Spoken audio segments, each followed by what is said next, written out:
こんにちは。インドの鉄道を紹介しておりますスナイプのチャンネルです。今回はラジャスタン州の州都ジャイプールからデリー郊外のグルガオンという都市までエアコン付き寝台車に乗る旅をご案内したいと思います。ここはジャイプール駅になっています。ここはラジャスタン州の州都だけあって非常に大きな駅でして、中もたくさん混んでおりますね。そして広い待合室がありまして、なんかジャイプールのねラジャスタン州の風景なんかが飾ってありますね。これから約4時間半の列車の旅ですので、ちょっと早めに駅に着きましてね、少し探索しながら過ごすのもね、すごい楽しい時間ですよね。この駅からグルガオンまでは4時間半なので、ちょっとね、駅の構内で軽く食事をしたり、コーヒーを飲んだり、ね、お菓子を買ったりね、そうやって過ごす時間ですね。私も早速ね、売店でスナックを買いました。ダイエット中なんですけどね、旅中は例外ですから、ちょっとカロリー高いジュースなんかも買っちゃったりします。そして私は上級クラスを予約してますので AC クラス用の待合室に入ることができます。ここは空いてますし、エアコンもついておりますし、そして充電のね端末もいっぱいあるので、ちょっとね、体とスマホも充電させてからホームに行こうかなという感じになりますね。そして私のチケットは e チケットでして、スマホの画面がそのまま指定席になっています。そうこうしているうちにですね、ホームに来ますと、ちょうど列車が到着いたしました。私が乗る列車はですね、当駅始発ではなくて、お隣のグジャラート州からもうすでに1000キロ以上走ってですね、この駅に到着して、そして残りの300キロを乗るという感じになるんですね。エアコン付きの2段寝台車でして、この列車自体がもう昨日の夜出た列車ですので、もうエアコン、座席もね、寝台な状態で、ベッドの状態で乗ることができます。私が乗るのはもう午後2時から夕方6時半までなんでね、思いっきり昼間なんですけど、寝台でゴロゴロできるということですね。そうこうしているうちに発車いたしました。このラジャスタン州の州都、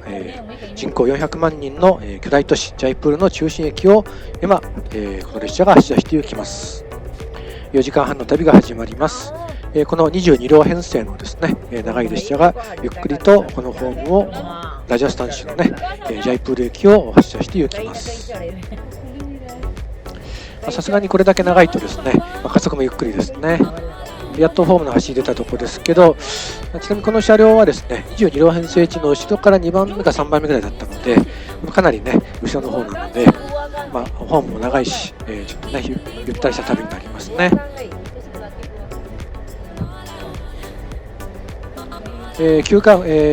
駅を出ると急にねカーブするんですけれども、上の方見えますでしょうか。高架線があるんですけれども、鉄道に並行している高架線が、ジャイプールメトロですね。これに乗りますと世界遺産の都市ピンクシティなんかに行くことができます。また別の動画でこのジャイプールメトロのことも紹介しておりますので、よかったらそちらの方もご覧になってみてください。列車はゆっくりとジャイプールの市内を抜けて行きますね。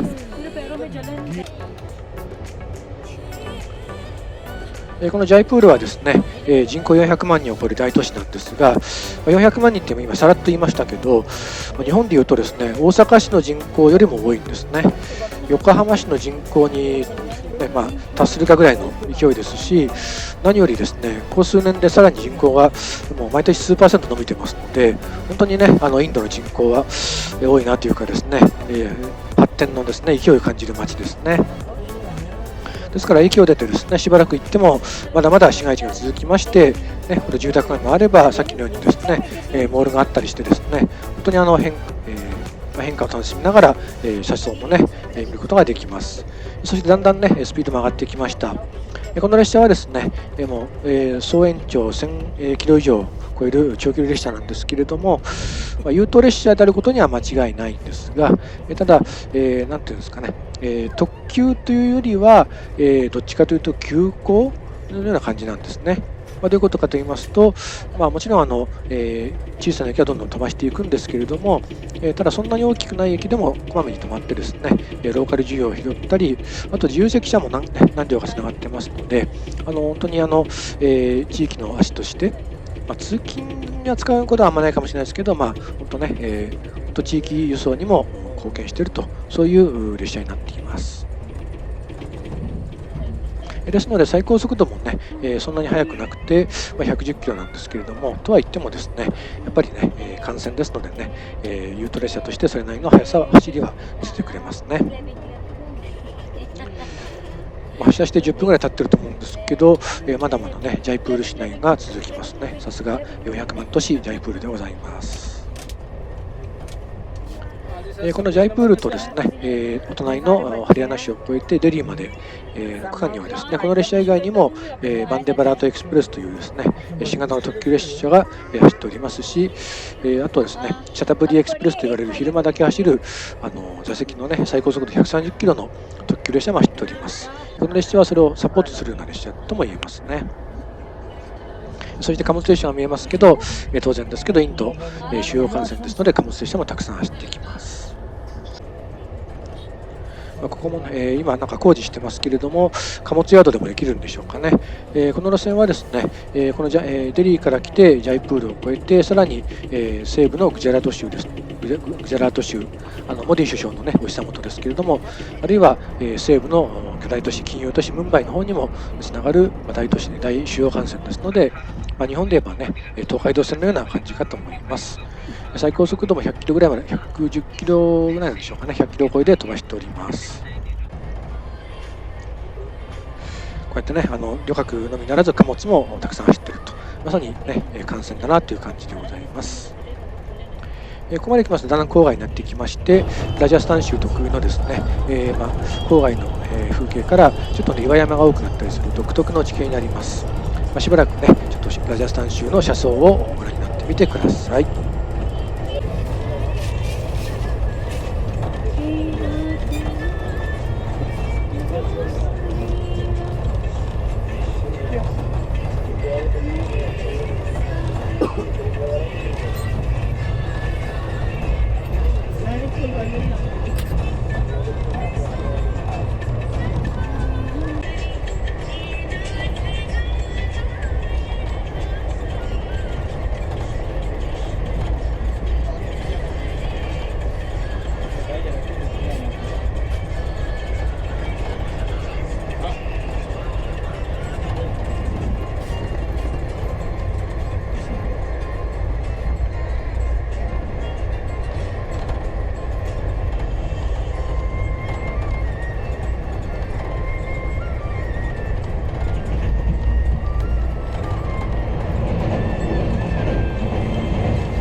はい、いかがでしたでしょうか。インド音楽のね、BGM が流れてましたけど、これ実はですね、列車の中で、なんかスマホでこう、木の音立てて音楽流す人がいらっしゃいまして、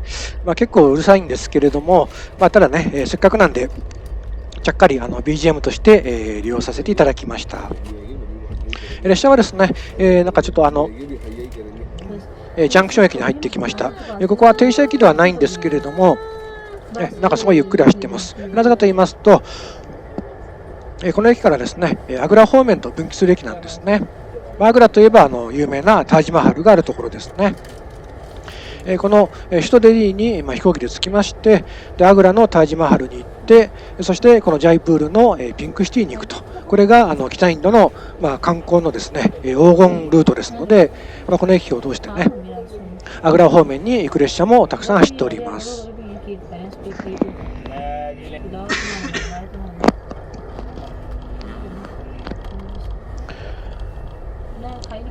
アグラ方面の線路が分かれまして、この列車はちょうど西じゃなくて東ではなくて、北東ですね、北に向け進路を北に向けて首都デリーに向けて走っていくことになります。そして分岐駅を過ぎるとまたスピードが上がってきましたね。インドもね、本当農業大国だなというのは分かります。ほとんど平坦なところですけれども、本当いろんな農業、お米もあり、小麦もあり、野菜もあり、なんか食用油のね、原料を作っているところもあり、本当にいろんなものがあるなというふうに思います。特に最近はインドというとですね、紅茶だけじゃなくてですね、南インドの方ではなんかコーヒーのね生産も増えておりまして、だんだんインドのコーヒー大国としての地位もね、だんだんちょっとずつ出来上がっていますし、またあとオリーブオイルとかですね、ちょっと日本では高いオイルなんかも結構たくさん作られております。列車は引き続き時速100キロ以上で走っていますね。先ほどここはですね、東海道線みたいなところと言いましたけれども、本当ね、まさにそんな感じで列車がね、複線電化でしょっちゅう列車がすれ違う、見ていても楽しい路線ですね。これは小さい駅ですけれども、小さい駅でもね、結構立派な駅舎があってね、なんか見ていて楽しいなと思いますね。あと新幹線みたいな通過線、真ん中通過線になっている駅が結構多いですね。これも幹線ならではの特徴だなと思います。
なんか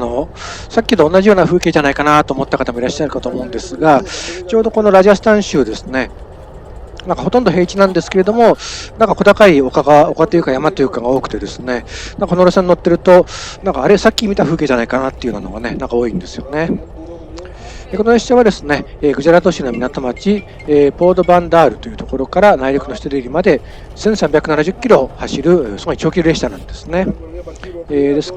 そして、今回はですね、このジャイプールからグルガオンの手前、グルガオンというね、デリーの手前まで、乗車します。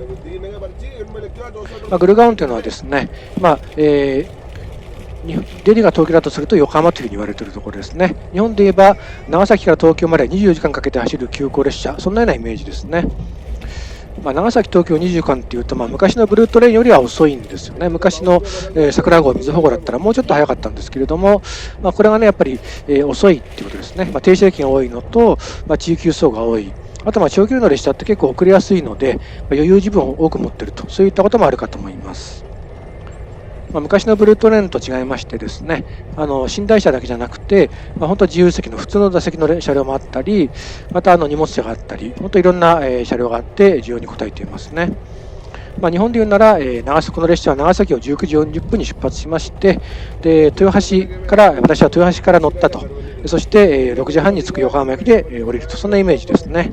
ただ車内はですね、2段式の、寝台車ですので、昼間でもね、ゆっくり寝ながら移動できると、これが、長距離の寝台列車のいいところかなと思います。そうこうしているうちに列車はアルワルという駅に到着しました。ここがちょうど中間、私が乗る区間では中間地点なんですけれども、主要駅の一つです。古い町でして、地球の歩き方にも乗ってるんですね。日本で言えば豊橋から乗って富士に来たと、そんなイメージなんですけど、まだ横浜はちょっと先ですね。このアルワルもですね、地球の歩き方に乗ってるぐらいの町ですので、一度ね、ちょっと地味な町ですけど、降りてみるのもいいかなっていうふうに今度考えてるんですけどね。列車は本当に数分止まっただけですぐに発車していきました。そんなに乗り降りもなかったような気がしますね。自由席はちょっとね、もうちょっと乗り降りあったかもしれませんけれども、指定席はそんなんでもなかったですね。そして、これ見ていただくと、貨物のね、荷下ろし場所ですね。これはタンク車ですけど、その奥に止まっている青い貨車から、粉体物、段ボールとか粉物とかを人力を使ってですね、貨車から下ろしたり積んだりするわけですね。ちょっとね、トイレに行ってみたいと思います。列車の中のトイレです。壁がなんか綺麗な模様ですよね。花柄になってるというかね。当然、鍵を閉めまして、そして洋式便所なんですけれども、そんなにインドにしては綺麗な方かなと思いますね。ちっちゃいシャワーはですね、マニュアルのウォシュレットでシャワーでお尻を拭きます。手洗いもちゃんとありますね。紙はあったりなかったりなんで、ティッシュは持っていきましょうと言ってる間にですね、突然ちっちゃい駅で止まっちゃったんですね。あるあるを出てすぐだったので、本当日本で言えばなんか富士を出たら東田子の浦駅あたりでなんか止まっちゃったみたいな、そんなイメージですね。本当何の放送もないですね。インドでよくあるんですけど、なんかよくわかんない謎の停車です。列車はどんどん遅れていきます。電車止まっちゃったよって電話してるんでしょうかね。ちなみにドアはですね、簡単に開くので、結構ね、外で出て気分転換する方もいらっしゃいました。なんか謎の停車だったんですけど、20分ほど止まって、突然動き出しました。何の情報もないので、なんだか全然わかんないんですけどね。終わってみればそんな長い時間じゃなかったんですけど、何の情報もなく止まってると結構不安なもんですよね。日本はね、なんかね、踏切事故があったとかね、なんか前の列車が遅れてるとか、非常ボタンが押されたとかね、本当に診察にね、教えてくれますけど、インドがそうなるにはいつなるのかとかね、ですけど、だんだんね、止まっている間に日が落ちてきまして、この列車もね、夕方になってきたかなと思います。撮影が冬だったのでね、ちょうど日が短い時期でもありまして、景色もだんだん、見えなくなってきちゃって、ちょっとね、乗ってる方もなんか眠くなった頃だなっていうのを覚えています。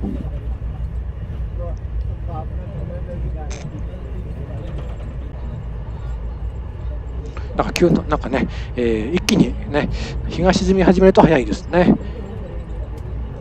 で北インドって結構ね、寒いんですよね。で氷点下まではいかないんですけれども、デリーやグルガオンなんてもうほんとね、朝なんか1桁台で結構寒くなってきましたね、この時間。そして、レバリーという駅に着きました。ここはですね、4方向に線路が分かれる、ジャンクション駅になってるんですね。運転所の起点でして、貨物列車なんかもよく止まってますし、この駅でね、折り返す普通列車もあるので、なんというかちょうどデリーの近郊区間に入ったかなと、そんなイメージですね。日本で言えば、なんでしょう、小田原駅あたり、そんなイメージですかね。ちょうど貨物列車も止まってますね。あれは自動車輸送する貨物列車ですね。日本でもね、小田原駅といえばね、小田急線とかね、登山線とか、いろいろ分かれてますけど、ここもね、国鉄ばっかですけど分かれておりまして、広大なホームでね、なんか引き込み線があったりして、なんかね、ターミナルっていうかジャンクション駅という感じがいたします。といっても夜なんてね、よく見えないですけどね。そして夜の街はまさにラストスパートという感じですね。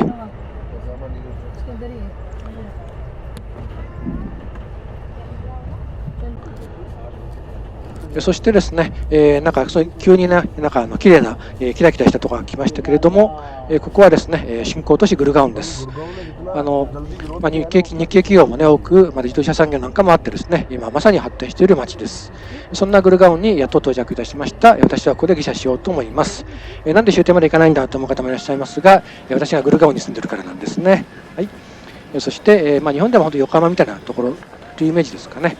横浜で降りて列車は、東京に向けて走っていく、そんな感じかと思います。今回の旅は、この辺で終わりたいと思います。今回もご視聴ありがとうございました。よろしければ高評価お願いいたします。